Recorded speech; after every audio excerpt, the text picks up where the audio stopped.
Salut à tous. Alors, petit sujet. C'est vraiment un petit sujet pour vraiment être tatillon, puisque, en fait, comme tu le sais, il y a une taxe supplémentaire que, entre guillemets, on ne paye pas sur la voiture électrique. J'en avais déjà parlé. Il y a aussi le fait que les voitures électriques coûtent plus cher et parfois quand elles sont accidentées, malheureusement, ils ne veulent pas les réparer.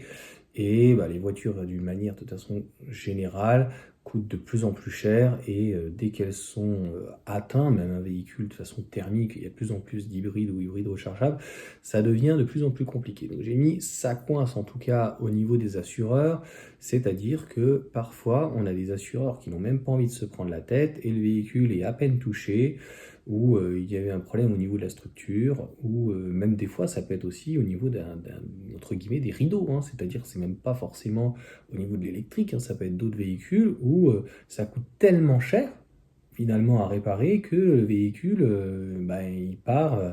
il part malheureusement donc à la casse. Donc d'une manière globale, on a des véhicules de mieux en mieux sécurisés et qui d'un autre côté par contre sont de plus en plus fragile, si on peut dire. Donc, oui, le moins gros impact, ça devient donc compliqué. Donc, inévitablement, avec déjà l'inflation, les prix des assurances augmentent fortement, mais force est de constater que ça va continuer à monter. Et puis, c'est sûr qu'avec des véhicules qui coûtent de plus en plus cher au niveau des réparations, Tesla fait beaucoup avec des prestataires, malheureusement. Donc, ils font voilà, des prestations ailleurs que chez eux, et obligatoirement, ils en profitent. C'est un petit peu, donc je dirais, comme les assureurs, c'est-à-dire que comme ce n'est pas eux donc, qui contrôlent, derrière, ils peuvent se permettre un petit peu, non pas de faire tout et n'importe quoi, mais de gonfler un petit peu les tarifs. C'est ce qui arrive notamment dans les copropriétés, les syndics, où tu te rends compte du tarif et tu dis, mais c'est juste un truc de fou. Donc la seule chose qu'on peut faire aujourd'hui, je dirais, c'est de faire jouer la concurrence, de faire attention, d'être vigilant, de bien vérifier son échéancier et lorsqu'on arrive à la date anniversaire, si vraiment c'est trop cher, de changer. Donc chez Tesla, je sais qu'il y a AXA à East, je n'ai jamais eu le temps d'appeler malheureusement, trouver même un petit partenariat, non pas dans le but donc, de faire une affiliation, mais vraiment de pouvoir essayer de faire quelque chose. Je sais que Maël m'avait parlé de Tesla Sniper qui faisait quelque chose, donc c'est plutôt pour les jeux, tu vois, de gratter 2 ou 3%, 5%, ou qu'ils puissent faire en tout cas quelque chose.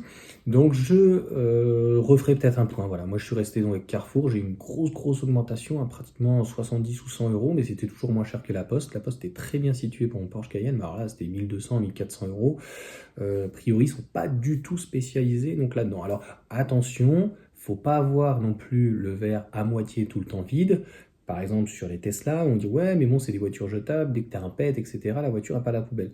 Alors, oui, peut-être, mais à contrario, c'est des véhicules qui sont beaucoup, voire pas du tout volés.